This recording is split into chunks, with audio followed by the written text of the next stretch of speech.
बिस्मिल्लाहिर्रहमानिर्रहीम अस्सलाम वालेकुम जी। Welcome to another video. I hope you are doing well. So recently जो FDEST मैथ्स का टेस्ट हुआ था 21 अप्रैल को, उसके अंदर जो आपके 60% सब्जेक्ट से रिलेटेड क्वेश्चन आए थे मैथ्स से रिलेटेड, एंड प्लस इंग्लिश का पोर्शन 20% एंड प्लस 20% पैडागोजी का पोर्शन था। तो उसकी आंसर की का बहुत जो कैंडिडेट्स थे वो कह रहे थे कि आंसर की सोल्यूशन की इनकी बना दें। तो मैंने अपने जितने भी कैंडिडेट्स जो मेरे कॉन्टैक्ट के अंदर हैं उन तमाम कैंडिडेट्स की हेल्प से ये आंसर की बनाई है, क्योंकि मुझे कुछ क्वेश्चंस मुझे खुद भी पर्सनली याद थे और कुछ ऐसे क्वेश्चंस थे जो बाकी कैंडिडेट्स ने मेरी हेल्प की और उन्होंने ये क्वेश्चंस मुझे बताए, एंड देन उसके बाद इनकी आंसर की। और सारे क्वेश्चन नहीं हैं, कुछ क्वेश्चंस की आंसर की मैंने बनाई है ताकि आप लोगों को एटलीस्ट कुछ आइडिया हो सके। एंड प्लस नेक्स्ट टाइम जब भी EST का टेस्ट कंडक्ट किया जाएगा तो आप इसके अकॉर्डिंग अपनी प्रेपरेशंस करेंगे। ये मोस्ट इंपॉर्टेंट क्वेश्चन हैं, ठीक है। ऐसे ही क्वेश्चन रिपीट होते हैं पेपर में, ठीक हो गया। तो सबसे पहले ये मैथ्स का आपका टेस्ट है, मैथ्स के आपके MCQs हैं, ठीक है। फर्स्ट MCQ था limit x approaches to 0 sine 6x upon 6x, second year का क्वेश्चन है और इसका जो करेक्ट आंसर था वो है जी 6, ठीक है। फिर सेकंड आपके पास क्वेश्चन था, ये प्रोबेबिलिटी में सा था, इसमें n factorial upon n-2 factorial.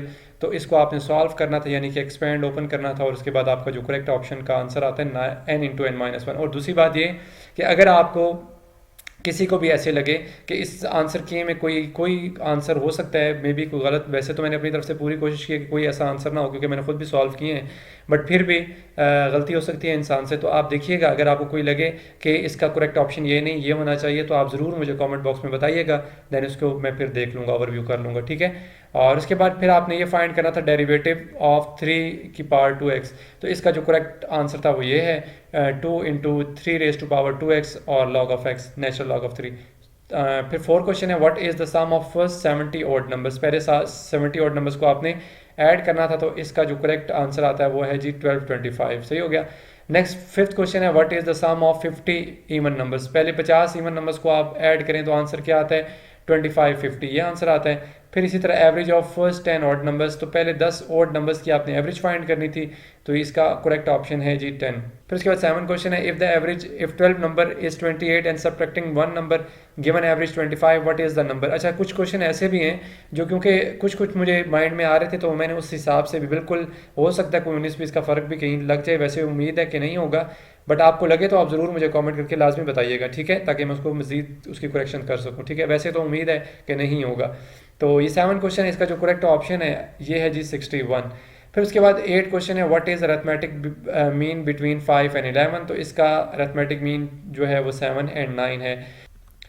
फिर इसके बाद 9 क्वेश्चन है 1 acre is equal to how many kilometres. तो इसका ये करेक्ट ऑप्शन है जी 0.00405 स्क्वायर किलोमीटर्स। फिर 10 क्वेश्चन है if two sides of triangle are equal then the triangle is called. तो इस टाइप के ट्राइंगल को हम कहते हैं जी आइसोसेलेस ट्राइंगल, ठीक है, 10 क्लास का क्वेश्चन है। फिर 11 क्वेश्चन है the angle opposite to two sides of triangle are called congruent.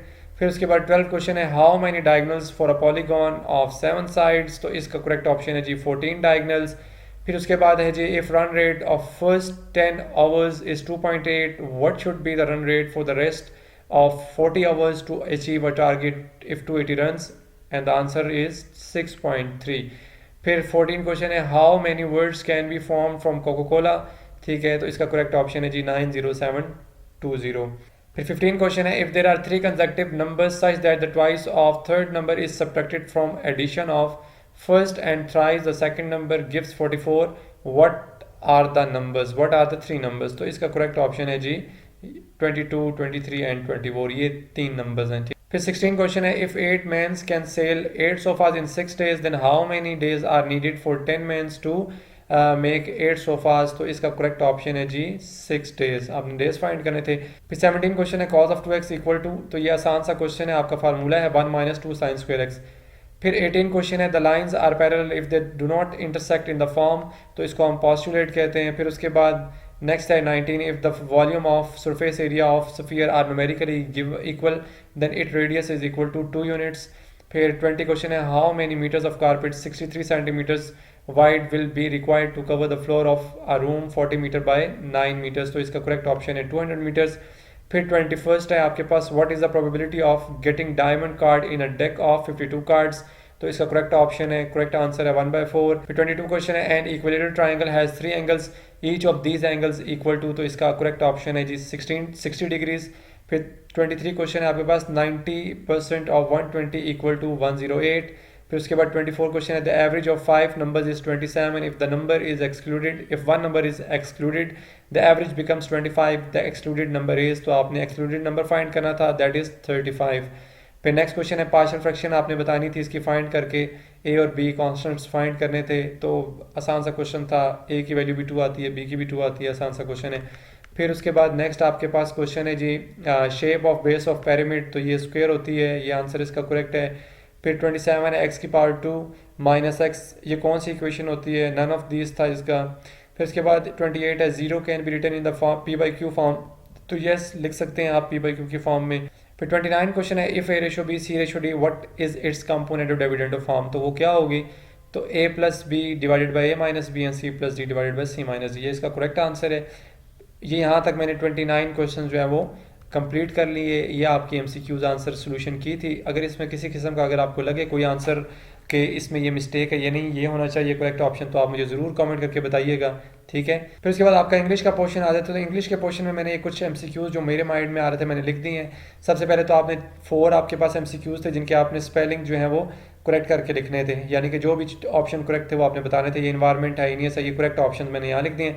फिर उसके बाद एक कैट एंड माउस वाला आपके पास एमसीक्यूज था, बट इसका मुझे एग्जैक्टली इसके जो रिलेशंस थे, यानी कि बाकी जो रिलेशन नीचे गिवन थे आपके पास मल्टीपल चॉइस, वो मुझे याद नहीं आ रहे, तो मैंने नहीं लिखे। और ये है एक, ये मुझे याद था, इसका ऑपोजिट जो आपका मीनिंग है वो बनता है काम, ठीक है। फिर उसके बाद बीएड के जो क्वेश्चन है आपके जो बीएड से रिलेटेड जो क्वेश्चन आए थे वो मैंने नीचे लिखे हैं।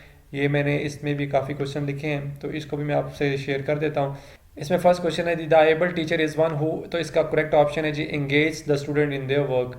फिर सेकंड क्वेश्चन है successful teacher most important function is, तो इसका मोस्ट इंपॉर्टेंट फंक्शन क्या होता है, to develop thinking abilities among children, ठीक है, ये करेक्ट ऑप्शन है। थर्ड क्वेश्चन था the most complex skill of Bloom's taxonomy, ये मोस्ट इंपॉर्टेंट था, ठीक है, ऑरिजिनेटिंग। उसके बाद जो है नेक्स्ट है 4 a common techniques to help people begins the creative process is, तो इसका ब्रेन स्टॉर्मिंग, ये भी मोस्ट इंपॉर्टेंट एमसीक्यूज है, बहुत दफ़ा पेपर में पूछा जाता है। फिर जो है चंकिंग इज़ आ टेक्निक, तो इसका मेमोराइजेशन है। फिर the skill when students try to build abstract knowledge is called, तो इसका कैरेक्टराइजिंग है। फिर 7 क्वेश्चन है the use of physical punishment for class management is called, तो इसका कॉर्पोरल पनिशमेंट। फिर 8 क्वेश्चन है आपके पास the 3 domains of Bloom's taxonomy are, तो इसका करेक्ट ऑप्शन है कोनेगेटिव इफेक्टिव, ठीक है। तो ये आपके करेक्ट ऑप्शंस जितने मार्क हो सकते थे, जितने मेरे से मैंने वो सब के सब यहाँ पर कर दिए हैं। इसके अलावा क्योंकि बहुत सारे ऐसे कैंडिडेट्स होते हैं, इवन कि मैं खुद भी, जाहिर सी बात है डेफिनेटली कुछ ऐसे क्वेश्चंस होते हैं जो याद रह जाते हैं और बहुत सारे ऐसे होते हैं आपको नहीं याद रहते, तो फिर इसलिए मैंने कैंडिडेट्स की हेल्प से, जो मेरे कॉन्टैक्ट में थोड़े बहुत थे, उनकी हेल्प से मैंने ये बनाई है आंसर की। उन्होंने मुझे कुछ क्वेश्चन उन्होंने बताए हैं, कुछ मेरे माइंड में थे, तो मैंने ये आंसर की बना दी। अगर आपको इस कंप्लीट आंसर की में किसी किस्म का कोई क्वेश्चन हो, आप ज़रूर कमेंट बॉक्स में पूछ सकते हैं, या अगर आपको लगे कि कोई करेक्ट ऑप्शन मैंने गलत मार्क कर दिया, तो आप ज़रूर वो भी कमेंट बॉक्स में बताकर मेरी इस्लाह कर सकते हैं, ठीक है, मुझे खुशी होगी इस चीज़ की। और बाकी इंशाल्लाह बाकी भी जो आंसर कीज़ हैं, केमिस्ट्री की है और उसके अलावा उर्दू की है, उनके जितने क्वेश्चंस मेरे माइंड में थे या मेरे जो कैंडिडेट्स हैं उनके माइंड में हैं, उन्होंने मुझे बताए हैं, तो वो मैं इंशाल्लाह बहुत जल्द आज ही वो शेयर कर दूंगा।